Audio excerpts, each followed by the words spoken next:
Bago natin ipagpatuloy, shoutout kay Rolando Rama, ng Kadingilan Bukidnon, at saka kay Philps Blog, maraming salamat sa inyong pagsubaybay. Kabanata 1341. Clank. Ang sandata sa kamay ni Nathan ay nahulog sa lupa, at siya ay mukhang nawala. Punong tagapagturo, si Harvey ang chief instructor. Tiyak na mayroon siyang karapatang kumatawan sa Great Country H sa isang hindi natukoy na digmaan. Pinakamahalaga, napakalinaw ni Nathan na kung napansin ng American military ang krisis na ito. Ang 5-star na general na iyon ay maaaring agad na maputol ang kanyang ulo bilang isang paghingi ng tawad sa chief instructor. Walang katapusang pagsisisi ang pumuno sa isip ni Nathan. Blanko ang buong ulo niya, at napilitan siyang tumayo tulad ng isang tanga. Ang ika-4 na Master Yates ay nakaluhod sa lupa, takot na takot, chief instructor. Pasensya na, sorry talaga, hindi ko alam na ikaw iyon. Kung alam ko, hindi ako maglakas loob na lumapit sa Great Country H kahit na mayroon akong mga bayag. Mangyaring patawarin ako, pakisabi lang sa akin. Ayaw ko talagang mamatay. Tiningnan ni Harvey ang ika-4 na Master Yates sa isang walang malasakit na titig. Sa palagay mo ba kinakailangan para mabuhay ka? Dahil nakuha mo ang berdeng card sa Amerika, naisip mo talaga na ikaw ay naging tao na ng Amerika kahit na ikaw ay isang inchik. Isinasaalang-alang mo ang Amerika kapag kumilos ka, ngunit tinatreto mo ang mahusay na bansa H, ang bansang ikaw ay ipinanganak at lumaki, bilang isang kaaway. Dinala mo ang Yates ng Amerika at nakalimutan ang iyong mga ninuno upang maging alipin ng Amerika. Hindi ito mapigilan. Sa palagay mo ba ay papayagan kita? Ang ika-4 na Master Yates ay desperado. Walang galit at puot sa kanyang puso, takot lamang. Ang takot sa kamatayan. Naging sikat siya noong bata pa siya, ngunit kinamumuhian niya ang kanyang katayuan bilang isang overseas Chinese. Kinamumuhian niya ito ng labis na nais niyang tinain ang kanyang balat sa puti. Ito ay tiyak dahil sa baluktot na pag-iisip na targetin niya ang Great Country H kahit sa larangan ng digmaan matapos siyang sumali sa Cobra Squad ng Amerika. Ang kanyang mga nagawa ay gumawa sa kanya na nag-iisang pangunahing general ng Chino sa American military. Una nang naisip ni 4th Master Yates na nakarating na siya sa tuktok. Kahit na ang kanyang dayuhang Panginoon ay dapat tretuhin siya bilang isang panauhin. Dumating siya sa Great Country H sa oras na ito hindi lamang upang maghigantay ang ikatlong Master Yates. Ngunit siya din ay upang kumatawan sa mga interes ng Amerika. Nais niyang gamitin ang Buckwood bilang isang stepping stone at pumasok sa merkado ng Buckwood. Kaya, kinakailangan niya upang mawala ang tumataas na Great Country H sa loob ng pamayanan ng negosyo. Kahit na siya ay naging kutsilyo sa mga kamay ng Amerika at sinaksak ang kanyang dating inang bayan. Gayunpaman, hindi niya naisip na ang kanyang pangarap ng pananakop ay walang kabuluhan. Nawala na niya ang lupa bago siya makagalaw. Ang kanyang unang araw sa Buckwood, ay nakilala na niya ang chief instructor. Isang nakangiting-ngiti ang sumilay sa mukha ni 4th Master Yates. Pagkatapos ng lahat, ang Great Country H ay tumaas. Ang Great Country H ay nagkaroon ng chief instructor. Sino ang maaaring maging kaaway nito? Patuloy na nagsalita si Harvey. Pang-4 na Master Yates, itinuturing kang bayani ng isang henerasyon. Huwag sabihin na ikaw ay hindi ko binigyan ng isang pagkakataon. Umakyat ka lang sa kabaong sa iyong sarili. Sinipal ng kanang paa ni Harvey matapos niyang magsalita. Ang kabaong, nanginginig ng marahas, lumipad papunta sa likuran. Pagkatapos ay tumagilid ito at sumandal patungo sa ika-4 na Master Yates, upang siya ay direktang makapasok. Halata ang kahulugan ni Harvey. Nais niya na ang ika-4 na Master Yates ay makapasok sa kabaong mismo bago ilibing ang lalaki. Ang katawan ni 4th Master Yates ay naging malata habang nakatitig siya sa kabaong nakakilakilabot. Lumuhad siya sa harap ni Harvey, paulit-ulit na umungol. Chief Instructor, pasensya na. Ito ay ang lahat ng kasalanan ng pamilyang Yates. Maaari kong hayaan kang magkaroon ng aming negosyo sa pamilya bilang kabayaran sa ngalan ng mga Yates. Pwede mo ba akong bitawan? Ang ika-4 na Master Yates ay tumingin kay Harvey ng may pag-asa. Siya ay masigasig sa mga pamamaraan na pahabain ang kanyang buhay habang siya ay natatakot sa kamatayan. Ang kapangyarihan at kaunlaran ay maabot lamang niya kung siya ay buhay, kung siya ay patay, kung gayon walang naiwan para sa kanya. Tumingin si Harvey sa ika-4 na Master Yates na may masigasig na interes. Pang-4 na Master Yates. Ikaw ay dating hari sa mga hari ng armas ng Cobra Squad. Ikaw rin ay isang malaking shot na pumatay ng libu-libo sa larangan ng digmaan, at ang tanging pangunahing general ng Chino sa American military. Gayunpaman, natatakot ka na mamatay. Bang, bang. Ang ika-4 na Master Yates ay gumapang at humingi ng tawad, Chief Instructor, ako ay maging iyong tauhan. Ang iyong pinakamatapat na tauhan. Kung papatayin mo ako, marumihan ka lang sa iyong mga kamay hanggat hayaan mo akong mabuhay, ako ang magiging alipin mo.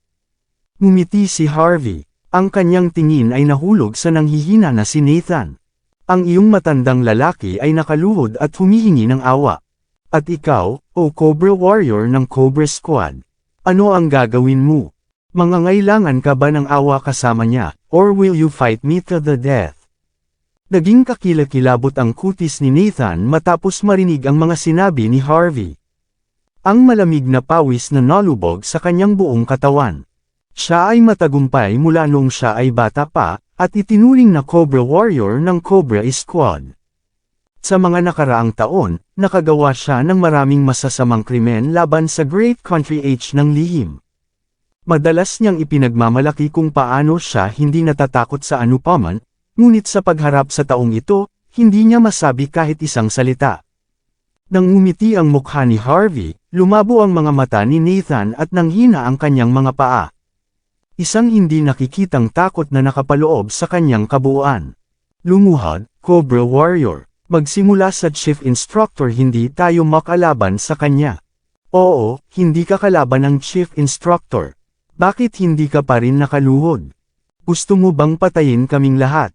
Malakas na hinimok ng mga sundalo ng Cobra Squad si Nathan. Talagang natakot sila, ang reputasyon ni Harvey ay kilala rin. Ang records ng Chief Instructor sa Euro-American Battlefield ay nakagulat sa buong mundo. Paano maglakas loob ang mga sundalong ito na makipagkompetensya sa naturang tao? Maloko, bilasan mo, lumuhod at humingi ng tawad. Kami ay nagsusumamo ng 1,000 beses, hindi 10,000 beses kung ibig sabihin nito na ang Chief Instructor ay handang palayain kami. Ang pang-4 na Master Yates, na nakaluhod sa lupa, ay pinagalitan si Nathan. Hindi siya nasisiyahan tungkol sa pagdating ni Nathan sa kanya. Kung hindi kita papatayin ngayon, hindi ako karapat-dapat sa pamagat na Chief Instructor. Sinipa ni Harvey ang isang kutsilyo na nakahiga sa lupa. Napangiwi si Nathan. Ang Cobra Warrior ng isang henerasyon ay humawak sa kanyang lalamunan, napaluhod sa lupa ng may labis na pagsisisi. Tumalikod si Harvey at idinagdag ng walang pakialam, Old Blake, tumawag sa elder ng hukbo at ipadala ang mga itong sundalong Amerikano sa militar. Alam na niya kung ano ang gagawin. Tulad ng para sa ika-4 na Master Yates, maghanap ka lang ng isang magandang lokasyon upang ilibing siya. Ang bagay ngayon ay nagsasangkot ng mga lihim ng estado. Walang isang salita tungkol dito na pinapayagan na kumalat. Ibenta ang lahat ng mga pag-aari ng mga Yates ng Amerika at ibigay ang lahat ng mga nalikom sa kawang gawa. Sa pamamagitan lamang ng ilang mga salita mula sa kay Harvey, ang kapalaran ng ika-4 na Master Yates at ang kanyang mga tauhan ay selyado na. Sa huli, ang bagay na nagdulot ng isang pandamdam sa itaas na mga lupo ng Buckwood ay tahimik na natapos. Walang nakakaalam sa eksaktong dahilan, ayon sa ilang mga mapagkukunan, ang lahat ng mga kawani ng mga Yates ng Amerika na inilagay sa mahusay na pamahalaan ng bansa H ay tinanggal ng magdamag. Kasabay nito ay dumating ang balita kung paano pinalakas ng unang utos ang kanyang mga puwersa. Ang mga aksyon ng Yates ng Amerika ay napakalayo ng iskandalo, hanggang sa hinimok nila ang galit ng maalamat na Chief Instructor, na nakatira sa pag-iisa sa isang lugar sa Buckwood. Ang Chief Instructor ay ang patron saint ng mahusay na bansa H, at palaging tumingin sa mga kalalakihan na tumalikod at itinapon ang kanyang mga ninuno. Sa magdamag, ang ika-4 na Master Yates at ang kanyang mga tauhan ay nilinis ng mga kamay ng Chief Instructor. Marami ang nasa ilalim ng pag-aakala na hindi ito ginawa ng Chief Instructor, ngunit sa halip ay isa pang mahiwagang malaking shot. Sa madaling salita, ang insidente ay nakatulong sa marami upang maunawaan ang katotohanan. Kung nais mong gumaling sa sektor ng negosyo ng Buckwood, dapat kang sumunod sa pinakapangunahing mga patakaran sa negosyo. Magtatapos ka lang na mawala mula sa mundong ito kung binubuli mo ang mga mahina. Sa isang halamanan sa ilalim ng The Rocky Mountains, Texas, Amerika. Dalawang lalaking may kulay abo ang nakaupo sa harap ng isang chessboard habang naglalaro sila laban sa isa't isa. Ang itim at puting piraso ay crisscrossed, at isang matinding puwersa na kumalat sa buong chessboard. Pagkaraan ng mahabang panahon, ang mga puting piraso ay nahulog sa isang ganap na kawalan. Ngunit pagkatapos ng 12-dosenang mga kat-anji tanging galaw, ang mga puting piraso ay pinahit ang laro. Ang pangalawang Master Yates, na may hawak na itim na piraso, ay nagbuntong hininga. Ang paglalaro kay Big Brother ay talagang hindi mahuhulaan. Nagpapakumbaba ako. Ang pag-upo sa kanyang kabaligtaran ay ang kataas-taasang pinuno ng pamilyang Yates, ang maalamat na Master Yates. Ang mundo ay tulad ng isang laro ng chess. Paano mo mahuhulaan ang kinalabasan ng bawat kamay? Katulad sa oras na ito, ang ika-4 na kapatid ay namatay sa Buckwood. Namatay din si Nathan doon dahil sa kanya.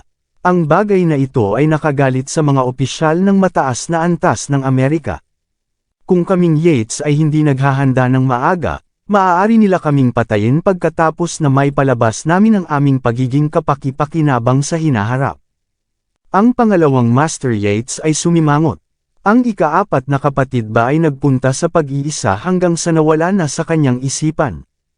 Gaano katindi ang paghimok niya sa Chief Instructor? Bakit hindi siya mamatay? Sinabi ni Chief Yates, wala akong pakialam sa pagkamatay ni Fourth Brother, ngunit lahat ng aming pag-aayos sa dakilang bansa H na inihanda namin sa loob ng maraming taon ay nasira sa isang solong gabi. Ano sa tingin mo? Ang pangalawang Master Yates ay sumimangot muli. Dahil nawala ang aming mga koneksyon at enerhiya, ganoon din. Ang mga tao na ginagamit ng ika-4 na Master Yates sa oras na ito ay mula sa iba pang mga collateral ng pamilyang Yates. Sa una, wala silang pag-asa na tumaas sa mas mataas na posisyon. Isa sa alang-alang namin ang sitwasyong ito na isang tuko na nawawala ang buntot nito. Hanggat ang mga tao sa likod nila ay hindi nahuhulog, mayroon pa rin tayong pagkakataon.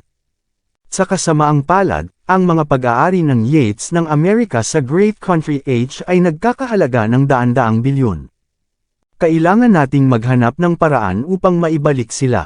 Walang pakialam si Chief Yates, hindi nararapat para sa amin na Yates na gumawa ng pagkilos ngayon. Dahil nagagalit ang Chief Instructor, kahit na alin sa atin ang pupunta, magtatapos lang tayo sa pagkamatay. Sinabi ni Second Master Yates, bakit kailangan nating pumasok ng personal? Hindi ba ang Star Table sa bansa J ay nagnanais ng aming mga pag-aari sa Great Country H? Dahil iyon ang kaso, ibigay mo lang sa kanila ang gusto nila. Si Chief Yates ay nahuli. Maya-maya, ngumiti siya. Oo, ibibigay natin ang aming mga pag-aari sa Great Country H sa Star Table. Bilang kapalit, ibibigay nila sa amin ang kanilang mga pag-aari sa Amerika. Ito ay isang sitwasyon ng win-win. Sa Sky Corporation, Buckwood, lumapit si Ray Hart kay Harvey. CEO York, may mali. Maraming salamat sa lahat ng sumusubaybay. Please subscribe and follow my YouTube and Facebook channel, Filipino Novel. Maraming salamat po. Nang makita ang pagkabalisa na mukha ni Ray, sumimangot si Harvey. Ano ang bagay? CEO York, naaalala mo ba ang mga pag-aari ng mga Yates ng Amerika sa Great Country H na nagkakahalaga ng daan-daang bilyon? Kabuhayan ng daan-daang libong mga tao, kahit milyon-milyon. Iyon ang dahilan kung bakit wala silang takot. Sumimangot muli si Harvey. Aling Chable ang nang-ahas na maging mapagmataas sa dakilang bansa H? Taimtim na sinabi ni Ray, ito ay ang numero 1 Chable ng Country J, ang Star Chable. Star Chable, ang isa na may kontrol sa halos 30% ng GDP ng bansa J at nagmamay-ari ng mga negosyo sa isang pandaigdigang sukat.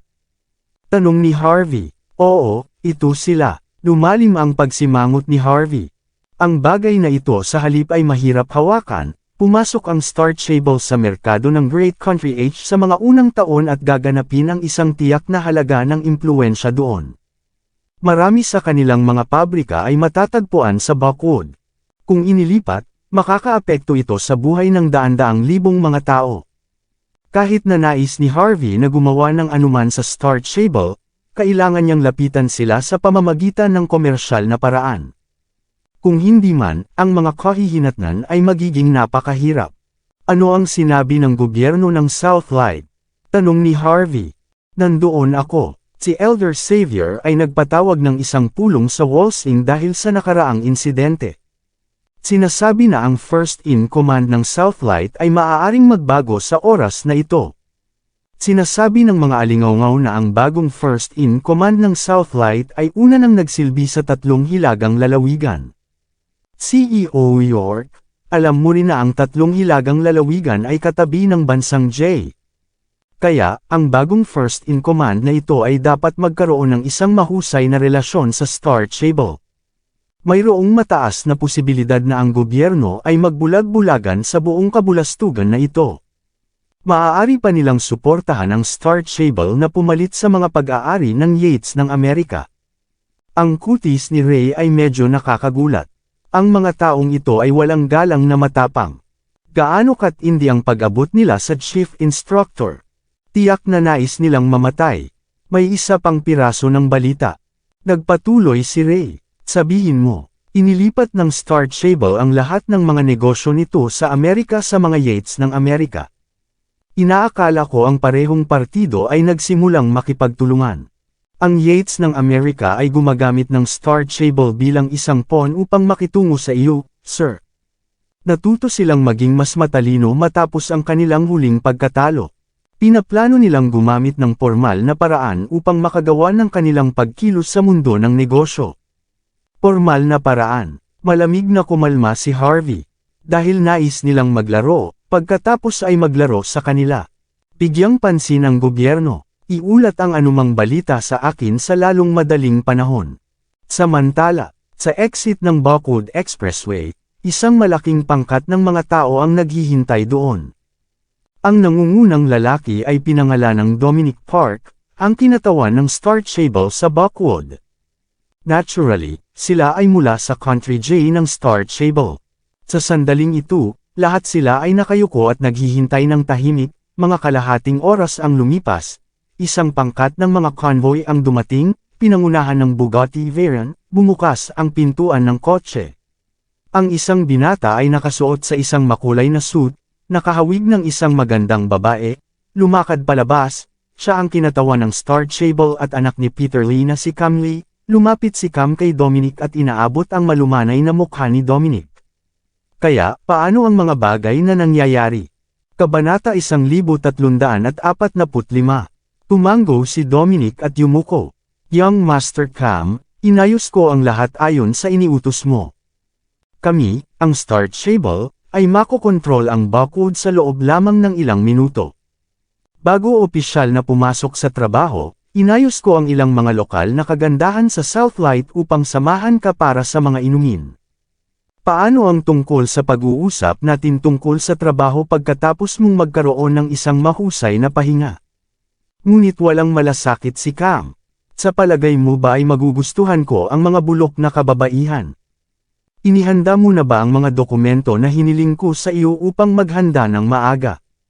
Oo, tumango si Dominic at ibinigay kay Cam ang tablet. Habang tinapik ito ni Cam, iba't ibang mga larawan ng magagandang kababaihan at kanilang personal na impormasyon ang lumabas. Ang una sa kanila ay si Mandy. Well, ang ganda ng babaeng ito. Mula ngayon, siya ang magiging babae ko sa Buckwood. Oh, tama. Dahil kailangan kong pumunta sa Buckwood, pumunta at magpakalat ng isang mensahe para sa akin.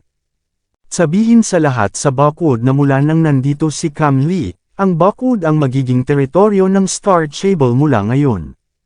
Ang mga salita ni Cam ay labis na mapagmataas, gayunpaman, ang mga kawani sa paligid niya, kasama na si Dominic, ay walang kaunting hinala. Ito ay dahil ang Star Stable ay tunay na makapangyarihan. Malakas din si Cam at ang kanyang ama. Ang ama ni Cam na si Peter Lee, ay sinasabing direktang inapo ng Star Stable.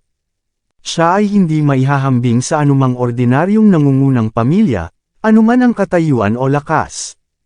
Kahit na sa mga alingaw-ngaw, ang kapangyarihan ni Peter ay sinabi na naaayon sa nangungunang 10 pamilya sa Great Country Age. Gayunpaman, ang Star Stable ay isang negosyo pagkatapos ng lahat, hindi isang gangster. Karaniwan silang gumagamit ng komersyal na paraan kapag kumikilos. Noong nakaraan, ang Star Stable ay naglakbay sa mga lugar ng Walsing at Northeast.